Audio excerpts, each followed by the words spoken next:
One show featured the return of a former champion. The other one had their championship defended in a Philadelphia street fight.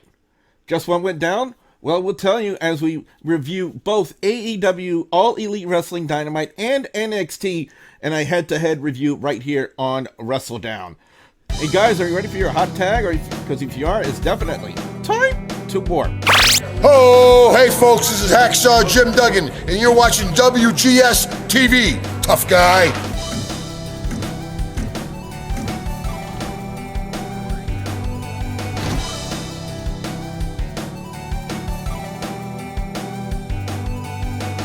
What's up, guys? I'm the Wrestle Gamer, and welcome back to another episode of WrestleDOWN on the WGS Network. I am your friendly neighborhood Wrestle Gamer, and joining me for this head-to-head review is the Studley man, Ashley. Ashley, how you doing? I gotta say, we've been looking forward to Wednesday nights as of late, ever since they started the Wednesday Night Wars, and so far they have not been a letdown. I mean, let's be honest. At the minute, it's probably upper echelons are NXT and AEW. Then probably closely behind that, NWA and Beyond Wrestling and some of the indies that we've seen. Then probably next down is Impact. I didn't even include New Japan. I'd say that's probably up in the higher echelons. But the bottom two are like Ring of Honor. Somehow is above WWE, but it is. And yeah, WWE's product, as in Raw and SmackDown, I feel the least invested in. Yep. Unless they do Drew Gulak versus Daniel Bryan, in which case, sign me the fuck up. So, guys, sit back, relax, and get prepared for this head-to-head review as we take a look at both All Elite Wrestling Dynamite and NXT.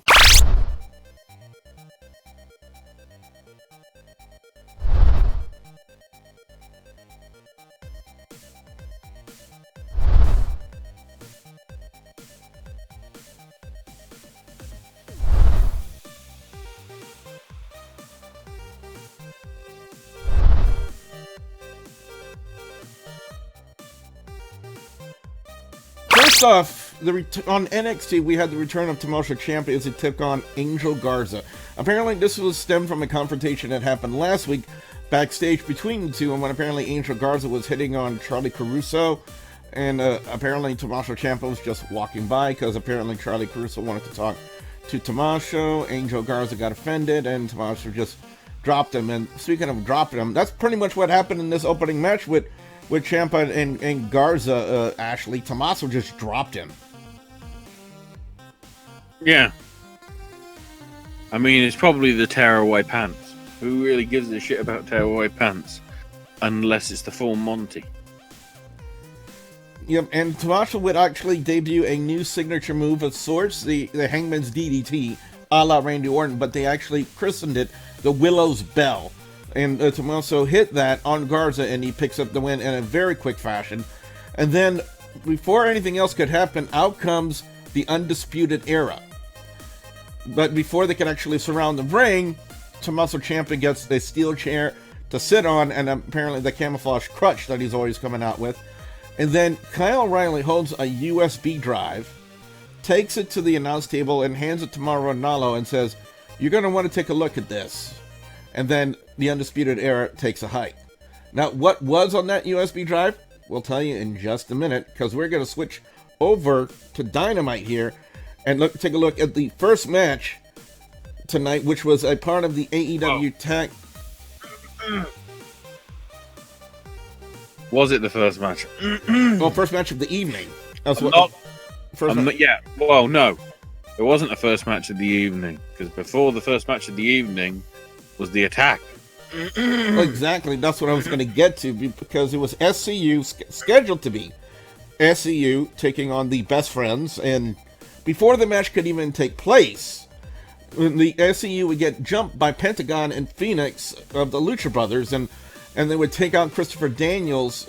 Pentagon, I believe, took out Christopher Daniels with a package pile driver on the floor. And Scorpio Sky, the one man who said he did not want to be in the tournament, actually said, I'm going to be in the tournament and substitute for Christopher Daniels. And I have to say, I'm glad they really made this substitution a lot. This was probably one of my favorite opening tag matches I have seen in quite some time. I've always been thoroughly impressed with Scorpio Sky ever since I've seen him. We already know what Kazarian can do, and we also know what the Best Friends could do. And I love one of my favorite spots, because apparently Scorpio Sky lost his shoes. Yes, Ash? I'm surprised this is one of the best tag teams I've seen in quite a while. No, tag team matches. Tag team opening matches I've seen in quite a while. Do you not remember last week? Well, then allow me to rephrase. Best tag team opening match I've seen in a week.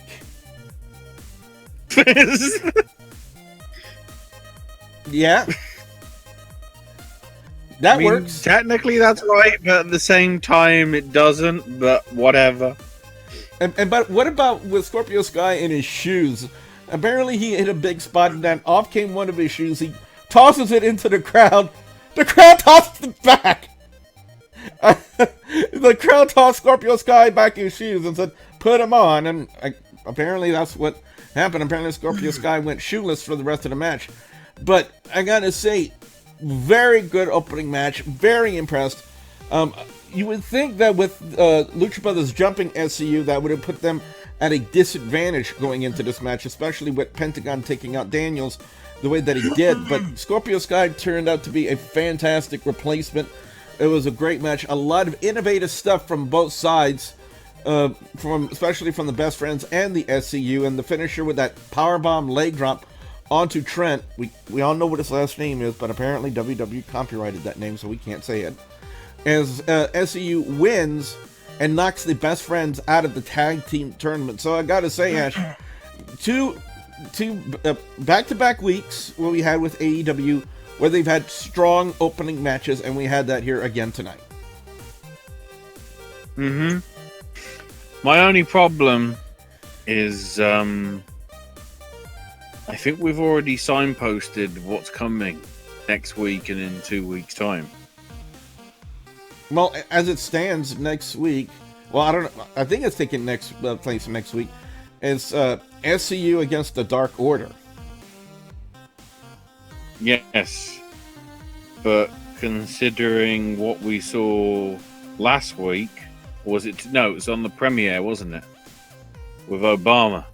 Oh, yeah, with the Lucha Brothers. SCU and the Lucha Brothers. I think they're probably not going to do anything with that until the SCU gets knocked out of the tournament.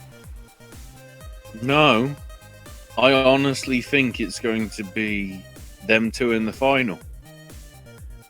Oh, the Lucha Brothers. Yeah, it will be them two in the final. They signposted it that early. Which, the positive thing is that means the Dark Order, who had no build and nobody really gives a shit about, are probably going under. So, back over to NXT, to another tag team match. Oni Lorcan and Danny Burch. Yes? You forgot, Billy. What did I forget? Damn it. Where's my... What did I forget? I mean, I have all my notes here.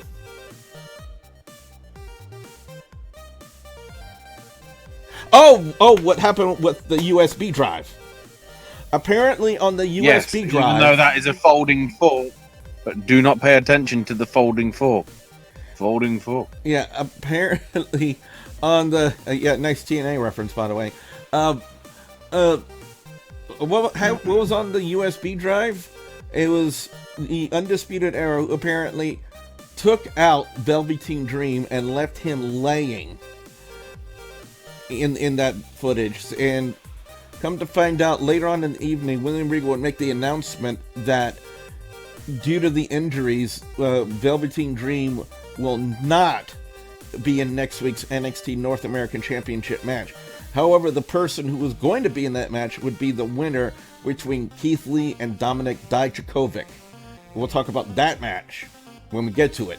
Now to the tag team match. Danny Burch and Oney Lorcan taking on Imperium.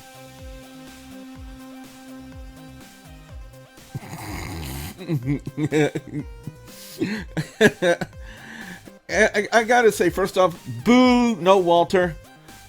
But I gotta say, also, I have to say this is one of the best tag team matches that's second on the card that I've ever seen. I'm stealing your lines. What about that match from 2 weeks ago on well, never mind. Don't make me break out the stance. I won't. Don't make me break I promise. I promise. I promise I won't. But I gotta say, Imperium looking better and better every week. And if you ever need a reason to watch NXT UK, Imperium is probably a very, very good reason to do it. Well, Danny Burch and Oney Lorcan too. But it just wasn't their night tonight. Imperium had the one-ups on him. Eichner with that double springboarded moonsault. Does he think he's a cruiserweight? I don't know.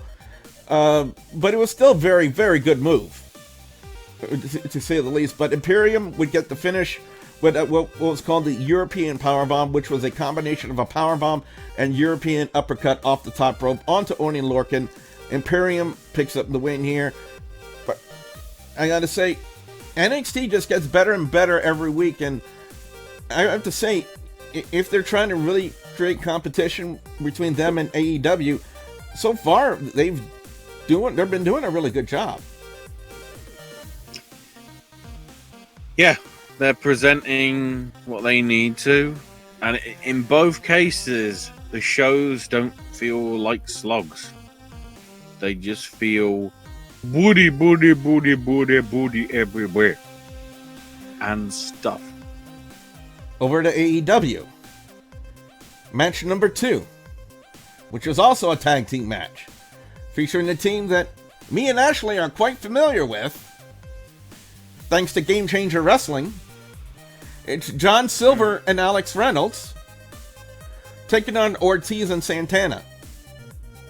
But unfortunately, to be fair, if anywhere in because they've Northeast. jobbed, anywhere in the Northeast, because wasn't John Silver in Chikara Pro? No. Then who am I thinking of that one?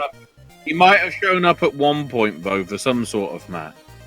Well, I'm gonna have to look that up. But unfortunately, this was basically a talent enhancement match for Ortiz and Santana of the Inner Circle, because that's what it turned out to be. I don't think even Reynolds even had one tag in this match. It was just all John Silver who took all of the heat, and the finish with Ortiz and Santana with that blockbuster powerbomb to pick up the win. So essentially, it's just, I don't want to say squash match or jobber match, but that's essentially what it was.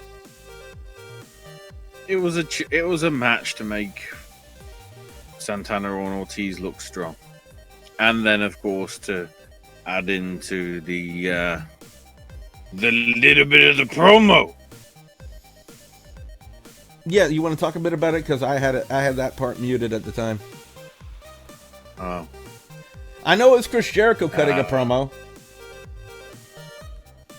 Yeah, what you need to say, Billy, because I need you to say it, even though I'm saying it here, but you can say it a second time.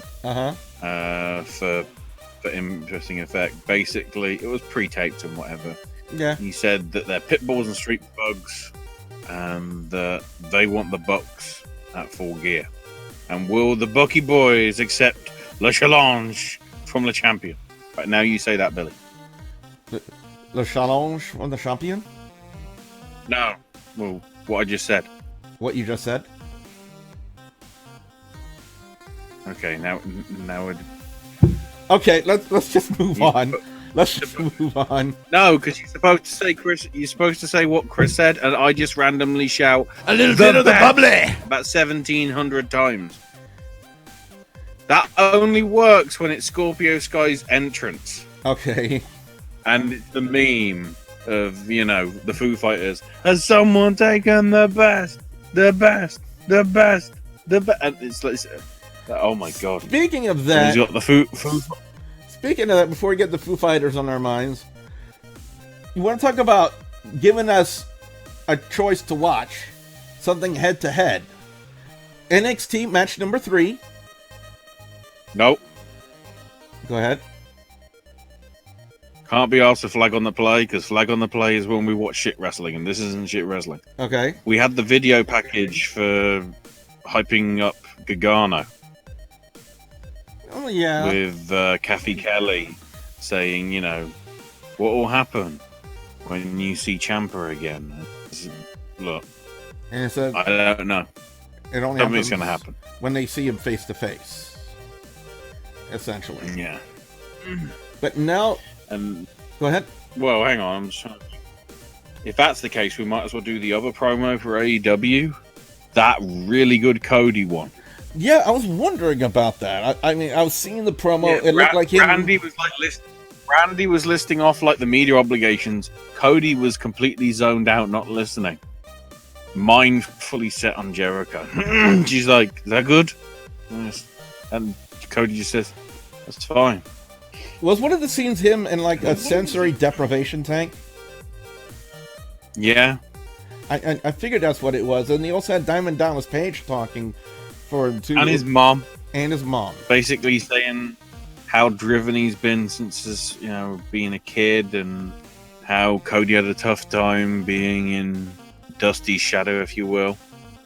And that DDP said that Cody's chasing his first world title for good this time, something real. Could we also mention the And fact that MJF DDP was wearing American Dream Dusty Rhodes t-shirt in that promo? And MJF said Cody's driven to prove that since he left the other place, he's a top guy. And then the training and everything. As a side note, there is now a giant sign saying "in memory of Dusty Rhodes" hanging backstage, complete with cowbell and bull rope. Here's the thing I think we grounded. need to ask ourselves right now. If the legend himself, the Hall of Famer, was alive today, do you think he would be proud of what Cody has not only done, but accomplished right now with All Elite? You didn't get to the best bit. I didn't get to the best bit. Which is? They don't call it the gorilla position anymore What do they in call it? AEW. They call it the Dusty position.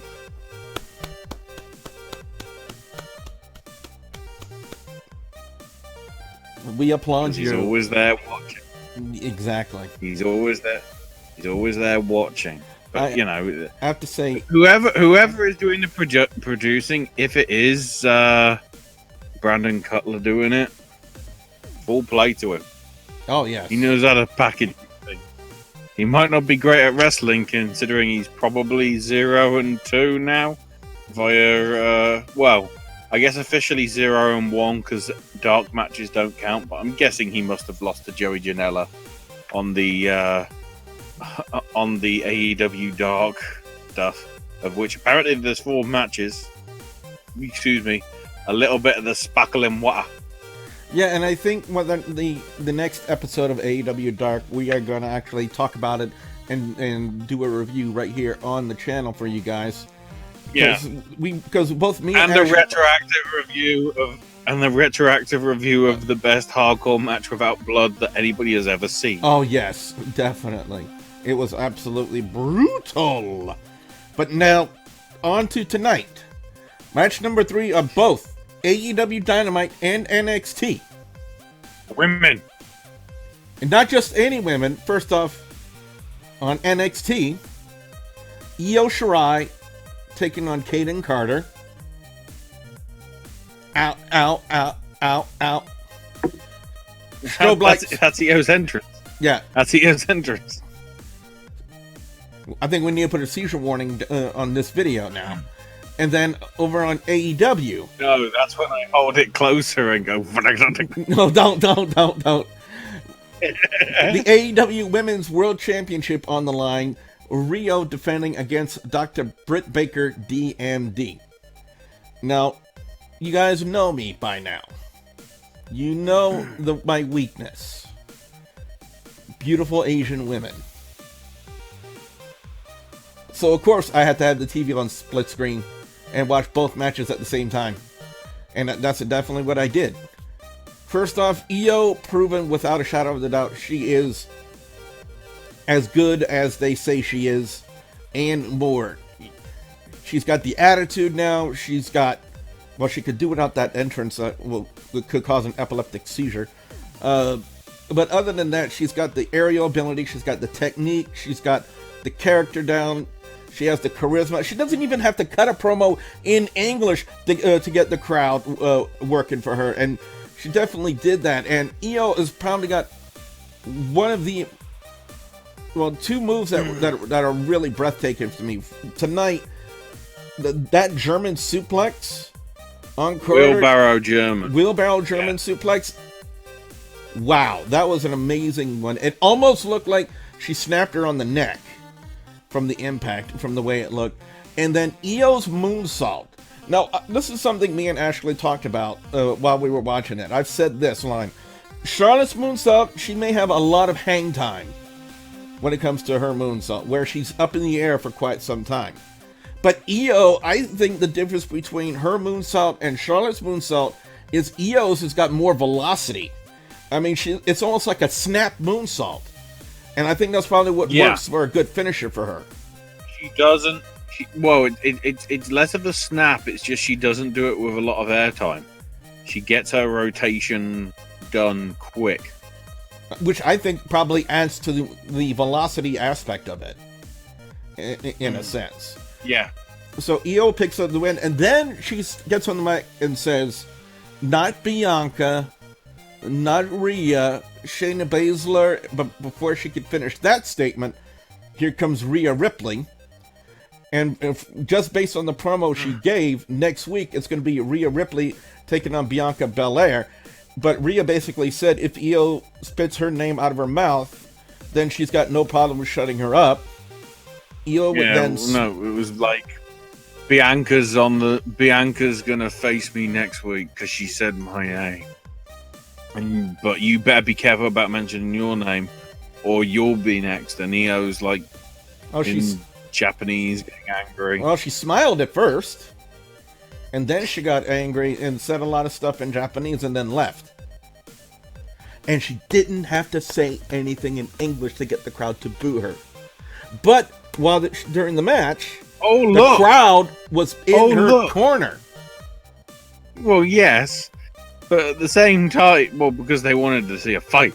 So when Io Shirai backed off, that's why they booed. It wasn't because she was speaking in Japanese. But what we've established is speaking Japanese gets you over. If it works for Asuka, it works for Kairi Sane. Hang on. What brand are they on? Raw? Yes. Heyman, stop making them speak Japanese. Otherwise, they will keep being over. You get the message? Sorry, is the hearing aid working? Oh, sorry. No, Vince's hearing aid isn't working. Bruce, do the same for SmackDown, please. Bruce. And as we go back to AEW, I just want to mention one thing. There is a kid, and whoever his parent was that allowed him to do this, I applaud you. But apparently there's a kid in the front row that cosplayed as freshly squeezed Orange Cassidy. So... What? NXT or no, AEW? AEW. All right. He's got everything down. He's got the hair, he's got the glasses, he's got the jacket. Just basically like a mini freshly squeezed Orange Cassidy. But now to the AEW Women's World Championship. Rio and Dr. Britt Baker, DMD. These two women were tag team partners last week. Now they're on opposite sides of the ring for the Women's World Championship, and you got a good showcase of how good the women are, not only in the NXT side tonight, but you also got a good glimpse of what they're doing on the AEW side, especially with Riho and Dr. Britt Baker. Both these women, this match could have gone either way between these two, and I would have been a tad bit upset because I do have a tiny bit of a crush on Riho. Again, it's my channel, guys. You should know me by now. My weakness, hello! No, but, no, I would not have been upset at all if they would have put the title on Dr. Britt Baker, because I think she is just as good as Riho is in the ring. But I think with them, when are they doing this whole thing with them and the DDT promotion, Riho and Kenny Omega? Has that happened already, or are they still waiting up to do that? No. Oh, hell no, it hasn't. Let me get to the DDT WordPress, because that will have it in English, hopefully. Because I think, if it hasn't happened yet, it makes sense for them to keep the title on Riho leading up into that event, so that way they can get, like, good, proper cross-promotion with the... 3rd of November. Okay. That makes sense. So the week before Full Gear. So hopefully Kenny and Riho and Honda and Yamashita will have a relatively calm match, because if they're all going to be in action in major matches at Full Gear, like less than a week later, might be a bit crucial. Dr. Britt Baker would attempt to go for the mandible claw, but Riho kept her mouth closed and then actually reversed it into a roll-up pin and gets the win over Britt Baker, and Riho is still your AEW Women's World Champion. Yes? Alright, I'm just noticing at this DDT thing, we might have to cover this show, Billy, because the winner of the main event gets 2 million yen and a year's supply of Blackout. What? Blackout is the official energy drink of DDT. Wow. That's their Monster Energy, I guess. But then the Kenny and Riho versus Honda and Yamashita match is sponsored by Suken Holdings, with the winning team getting a million yen coupon for home renovation. Okay. Over to NXT. So considering how Kenny doesn't even live there, and Riho is very, very rarely there because of all the stuff she's doing at the minute in America, hopefully the other two win. Yeah. Otherwise, this is awkward. Right. NXT. Keith Lee. Dominik Dijakovic. The first thing I'm going to say about these two. Did they forget how big they are? Holy shit! The things these guys can do are essentially what the cruiserweights do. It's absolutely amazing when you guys that are like 6'6", 6'7", and close to 300 pounds. It's absolutely astonishing what both Keith Lee and Dominik Dijakovic can do. It's unbelievable. I mean, leapfrogs, and in fact, Keith Lee, for the good duration of the match, targeted the left arm of Dijakovic and even did a top rope splash onto Dijakovic's arm to try to hamper it even more. But the Poison Rana spot, Keith Lee and Dijakovic had him in the electric chair, and somehow Keith Lee counters it into the inverted Hurricane Rana, or the Poison Rana, as reverse Rana. Yeah, or whatever. Reverse Rana. And I just sat there and I went, wow! Because you're not accustomed to seeing men this big, Ash, doing the things that Keith Lee and Dijakovic can do. Yeah, but then it got worse because Lee managed to block a Frankenstein. We nearly had the Ultimo Guerrero style powerbomb, except here comes Roderick Strong to ruin it all. Yeah, Abu! Which was something we talked about. as a possible option of them turning it into a triple threat match. And your favorite line of the night happened.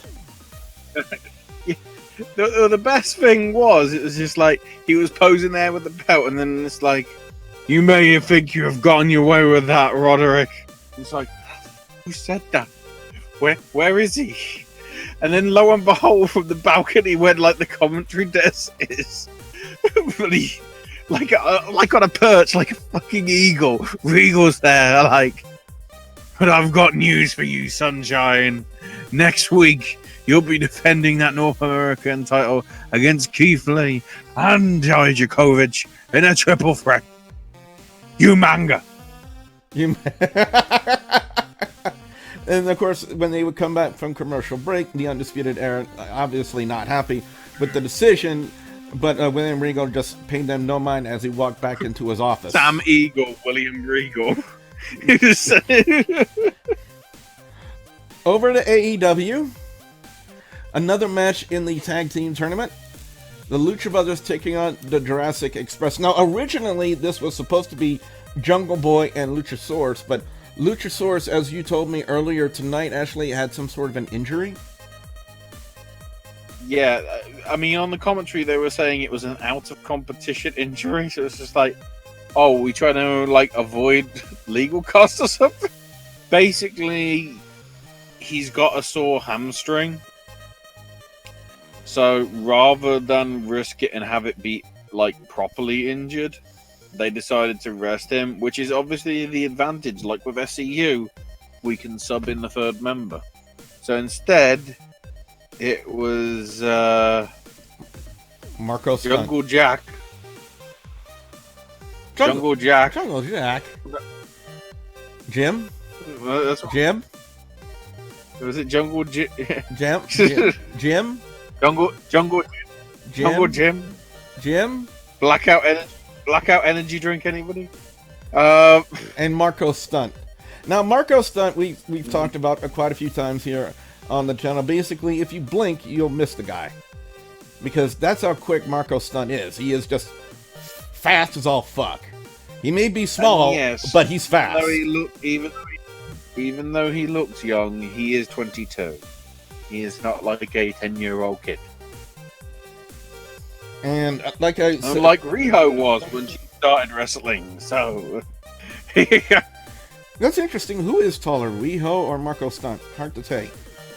I will say this though.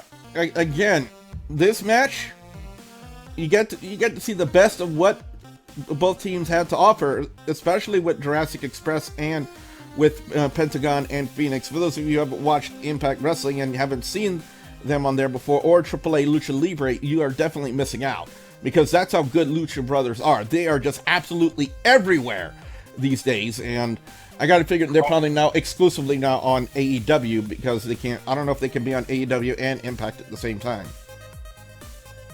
Well, they can be on AAA. Well, they can, yeah, they can be on AAA. Yeah, they're not on Impact. They're not on Impact. Although Impact is with AAA, so who knows?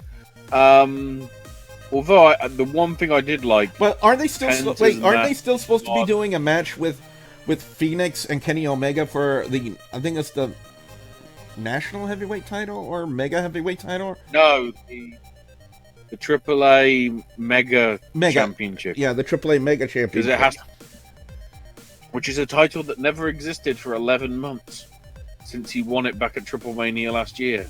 So, the thing that's worth mentioning, Pentagon's mask, the special red clawed mask in tribute to Perros Del Mal, which of course the stable that he was in, as a sign of respect to his fallen colleague Perro Grand Jr., who died 4.5 years ago, I think it, via the accident. Probably widely known if you go back to that. That was a nice little nod, because of course this was Lucha Bros' first match on television. They've been on pay-per-view and whatever, but never on this is TNT. the first time they were actually on the TV. Yeah. Yeah, other than when they were attacking the Lucha Brothers on, SCU on the premiere. But, But that wasn't a match. yeah, exactly. That was them attacking Obama. And then Daniels elbowing Aubrey Edwards in the head. Yeah, and Aubrey Edwards no-sold it too. The finish of the match, it was the Lucha Brothers hitting a foot stomp package pile driver on Marco Stunt to pick up the win. So, again, just what we're talking about with AEW possibly signposting what they're going to be doing in the finals, it could be coming to fruition with SCU and the Lucha Brothers. Yes? Sorry, we have breaking news. Bushiroad, the parent company of New Japan's, just bought Stardom. I guess that was the big news that was rumored. So I guess might be getting women's wrestling at Tokyo Dome. Well, or in NXT, what was billed as possibly, well, they said it as Matt Riddle in action, so you would think it may be talent enhancement. Matt Riddle and Bronson Reed, but I gotta say, I was impressed with Bronson Reed. Did some stuff that I didn't think a guy his size could do. Kind of reminded me a little bit of Keith Lee. I'm still wondering, though, about that finish. I mean, on one hand, it was a pack. It looked like at first it was going to be a packaged tombstone pile driver finish. But instead of coming down for the pile driver, it actually came down as a slam. And we didn't know if that was either what was called the Broderick or something that Morrow said on commentary, which was the perfect 10. But it was... In which case I was confused. I was confused because it's like, but when you think about it, it don't sort of work like that. Yeah. So, if you guys have any idea what that move was, please put it in the comments. We would love to know exactly what that I'm gonna was. say, I Dillinger's like, that isn't a perfect 10. No. It was Gotch style because the way he grabbed him, but then he dropped him down rather than sort of pile drove him. So maybe it's just a safe version because of how chunky Bronson Reed is. Possibly. It's possibly they went that route. Over to AEW. Gotch, yeah. I'm looking at the notes here. Gotch style pile driver, but it's or Gotch style I wouldn't say it's a pile. It was more like a Gotch tombstone slam. Reverse Styles. A Gotch Styles clash. Well, yeah, that could work too. Or a Gotch Styles clash pile driver. I don't know. Again, you guys tell us in the comments, okay? Over to AEW. Jon Moxley and Pac taking on Kenny Omega and Hangman Page. First off, who booked this match? Because you're a genius. But if you think about it, how good all four men are, why not have them in a tag match? Especially with the storylines that are developing not only between Moxley and Omega, but there was a little bit of history with Hangman Page and Pac.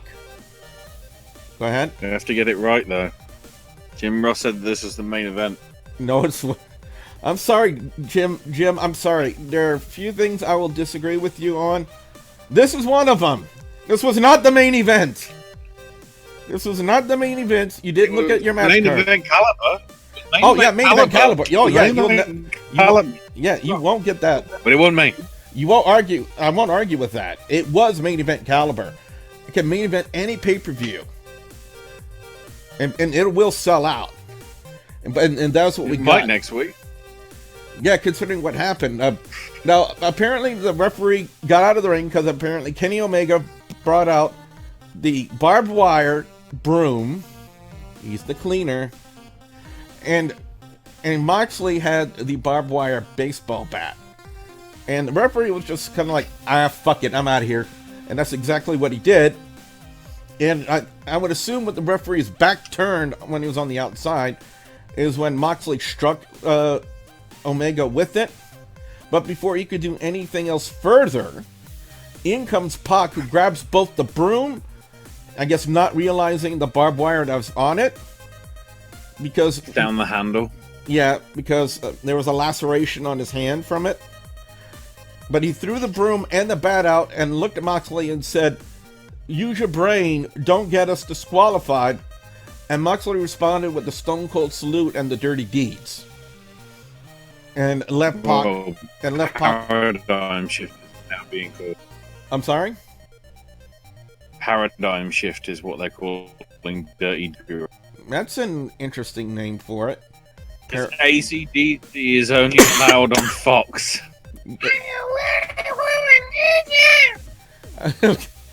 But basically now Moxley left Pac on his own, and it wasn't long. Hangman would hit the dead eye on Pac.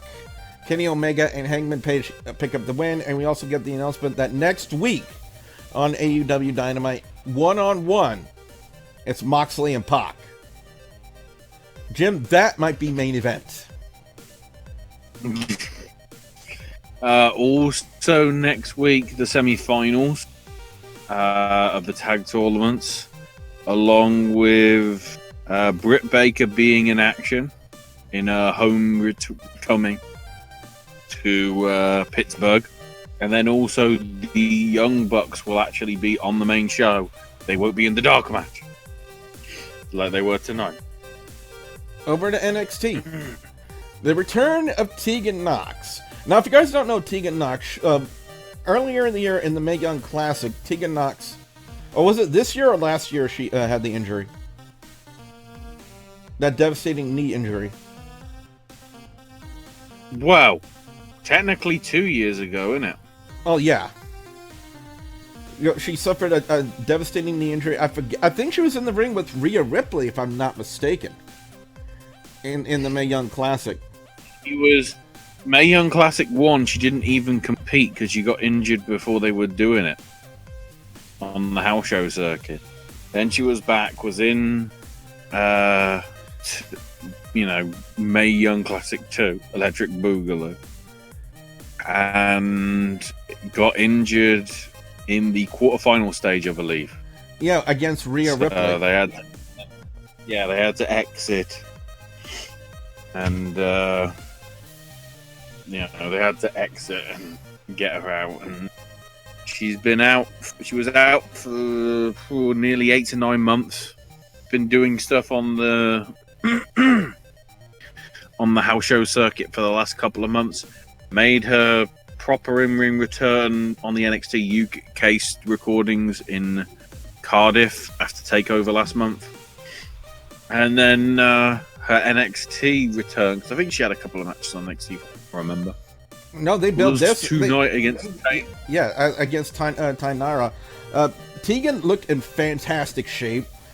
Absolutely wonderful. It didn't look like there were any issues with her knee whatsoever, so that's a good sign. As far as I'm concerned, considering the last time we saw her on TV with that devastating knee problem. Wonderful crossbody. Shining Wizard finish. A very interesting finish for Tegan, all things considered, with her knee and whatnot. And she would start to celebrate. They were cutting a promo. Dakota Kai comes out. And then Shayna Baszler and company basically come out, and she cut what I have to call probably one of the weakest promos I have ever heard in my goddamn life. I mean, there was just no believability to it. I'm sorry, she may be believable in the ring. On the mic, dear fucking God, it was terrible. I'm sorry, but Shayna Baszler needs more work on her mic skills. I mean, what else can I say, Ash, other than it was just terrible. I mean, Shayna, I think, needs to be more believable as a heel when she comes out to confront somebody like that. And I just sat there looking like, okay, she's not even trying. The problem is, what is she doing when it comes to, because what's her momentum? What's she thinking in her mind? Because at the minute, there's no actual credible contender for her. Because apparently there's about 14,000, or basically practically every female on the NXT roster that isn't Aaliyah or Tanaya Conti or whoever Io Shirai be. Can't remember. Kaden Carter. Kaden Carter. Yeah, Kaden Carter. Everybody's sort of gunning for it, so it's like she's got nobody to sort of bounce off of, when the obvious choice is the only one that actually hasn't lost properly, I should say, to Shayna. And that's Toni Storm. I'm wondering if they might be doing a 6-way scramble. Because we've got, Belair, Io, Ripley. Well, next week they're doing Rhea Ripley and Bianca. Yes, but I'm saying that I think that'll be a smorgasbord. Yeah. I think it's going to be a 6-way scramble. I doubt it would be elimination because that'd be too many. But it'll be Io, Ripley, Belair, Nox, Kai, and Toni Storm. Whoever wins that faces Shayna at TakeOver. Where's Survivor Series again? Chicago? I don't think they even announced a name for that TakeOver. Well, it's normally insert town here. Let's double check. Well, no, it's TakeOver War Games, isn't it? That's always what it is. Yeah. Oh! Yeah, but why? If it's TakeOver War Games and it's going to be the women, that means there's going to be no female title match, so... Well, I guess only time will tell, and we'll see what Triple H and NXT Creative has to offer when it comes to NXT War Games. Over to AEW.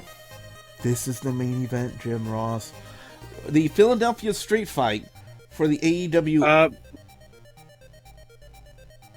Just looking.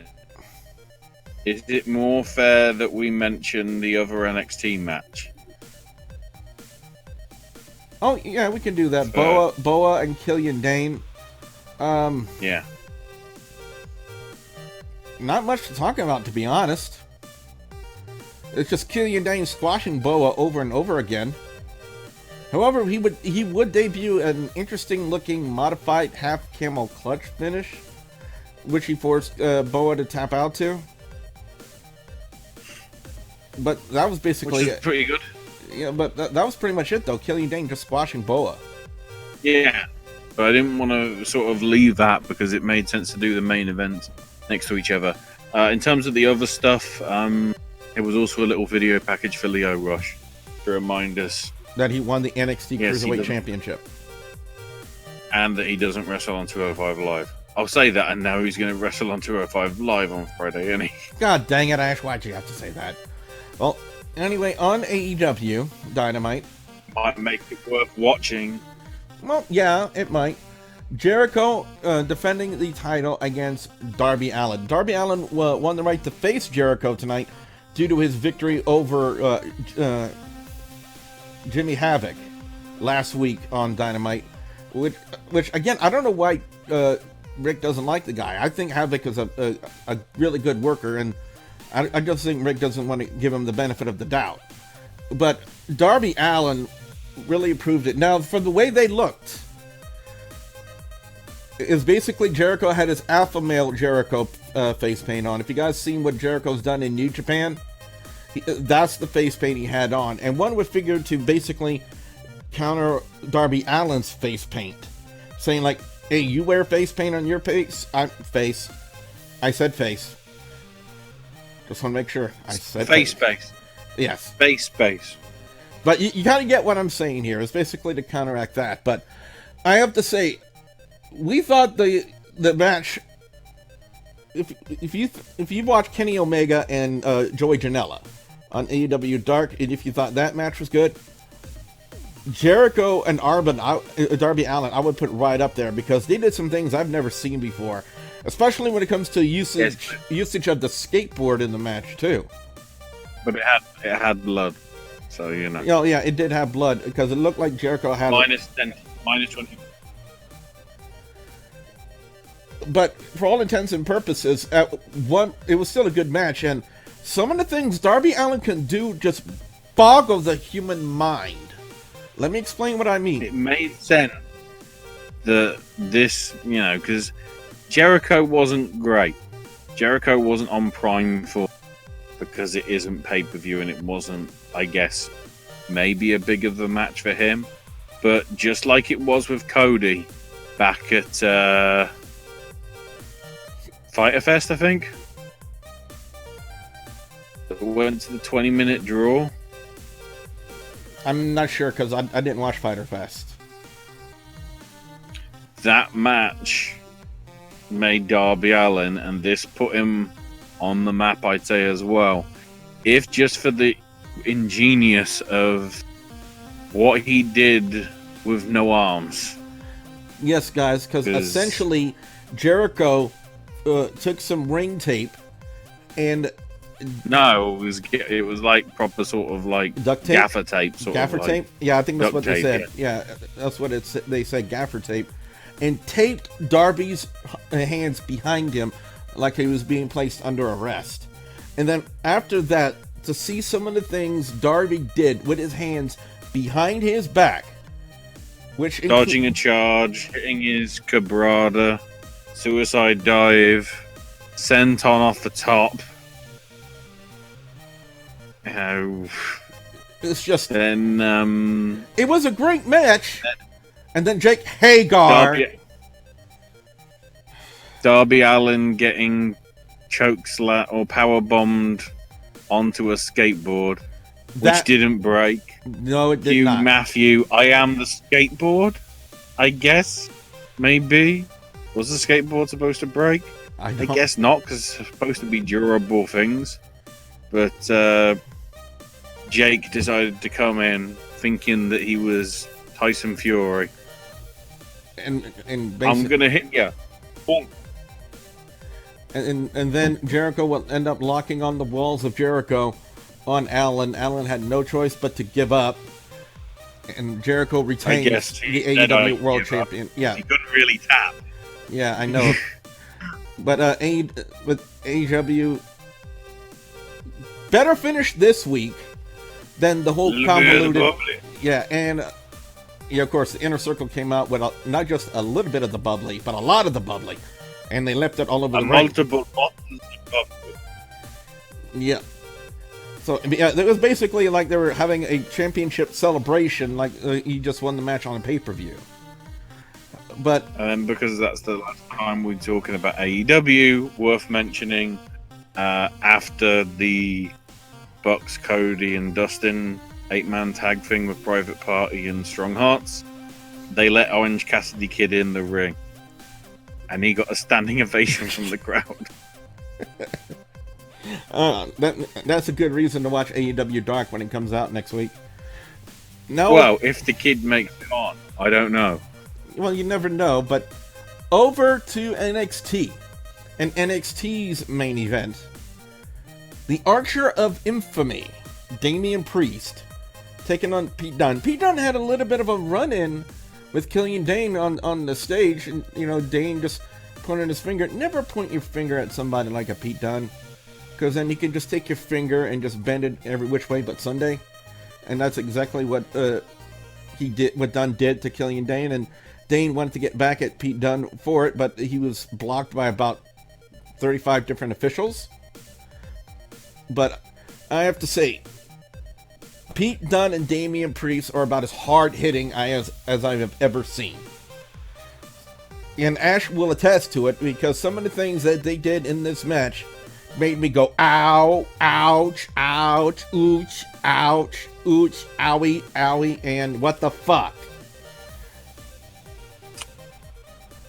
Yeah. Yeah, essentially what Ashley was doing, the manipulating of the joints. Because when you just look at it, you just can't help but cringe in pain when you look at it because it's just so nasty to look at. Especially when you're taking somebody's finger, you're bending it the other way, and you're placing his hand like that, and then you're kicking the elbow. Ow! That's all I can say is ow! But a little bit of a controversial finish when it comes to this one with Dunn and Priest. Bullseye. Apparently, the referee was caught up with Dunn and Priest. Dunn had Priest's fingers locked up, and Damien had a goozle around Dunn, and the referee was trying to break it. Notice I said she, because Aubrey Edwards officiated the main event on AEW, so I guess NXT said, hey, let's have Jessica Carr referee the main event for us. Competition much? But anyway, apparently behind Jessica's back, Damien would kick Pete right in his little bruiserweights, and then hit his version of the Crossroads, which apparently is called the Reckoning, as Priest picks up the win over Pete Dunne. So, again, hard-hitting match. The kick spots, Ash, the kick spots were absolutely amazing. Mm-hmm. Oh, definitely. Surprisingly, it didn't run on too long, either. It was a bit of an overrun, but not dramatically. Nope. But also, in more breaking news, Orange Cassidy Kid actually pinned Cody. And the Athletic Commission be informed of this. I don't know whether this is legal. Thank you. Okay. Well, we try. Also, Damian Priest won. So. Oh, the lights! The lights! Before I get a seizure, let's go to overall score and thoughts.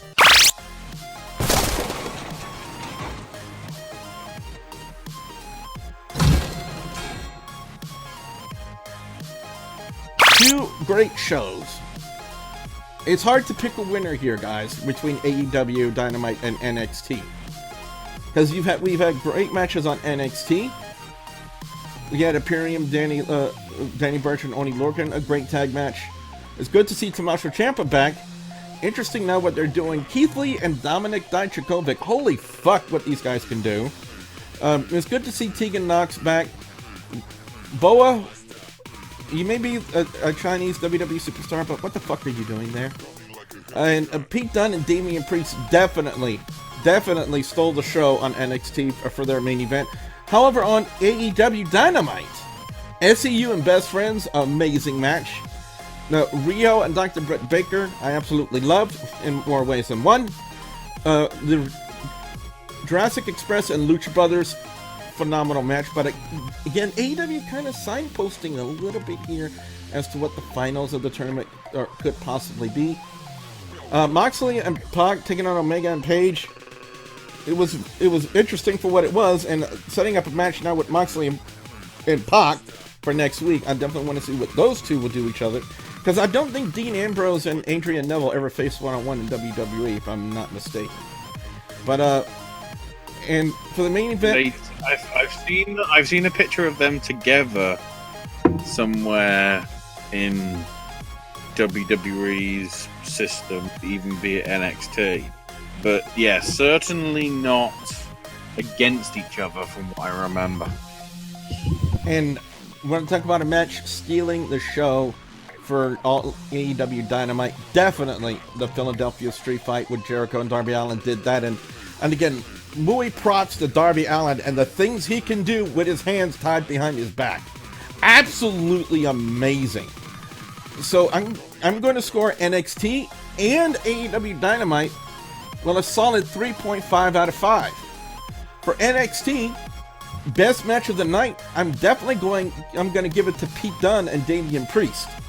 Absolutely amazing, hard-hitting, and I thought it was a good thing to have a controversial finish, because then that could actually extend the feud between the two. Because he's saying, hey, you didn't beat me cleanly, we need to have another match to settle this fairly. Over on AEW, I'm definitely giving best match of the night to the Philadelphia Street Fight with Jericho and Darby Allin. Jericho may not have seemed at his best, but I think if it wasn't for Darby Allin and some of the things he did that or just had the wow factor to it, it wouldn't have been as good. Even though Jericho is Jericho, and we know Jericho is gold from the, you know, little bit of the bubbly and whatnot. But anyway, Ash, over to you. Overall score and thoughts on both AEW Dynamite and NXT? There are no scores because you should just watch them both. Oh yes, We only score bad WWE wrestling. So I can't wait for Friday. Well, anyway, guys, that has been our thoughts on both AEW Dynamite and NXT. What we want to know from you guys out there, the viewers and subscribers, your thoughts on AEW Dynamite and NXT. Which show did better? Did AEW do better? Or did NXT do better? Definitely want to hear what you guys have to say. Be sure to put your comments in the comment section below. If you guys like this video, make sure you slam that like button like a champ. And if you guys want to see more of WrestleDOWN here on the WGS Network, you know the two ways you got to do it. You got to leg drop the subscribe button and hit that bell icon to turn on notifications so that way you guys will never miss out another video right here on my channel. So with my special thanks to the Studly Man Ashley, I'm your friendly neighborhood wrestling gamer, reminding all of you guys out there to just stay awesome. Bye, guys!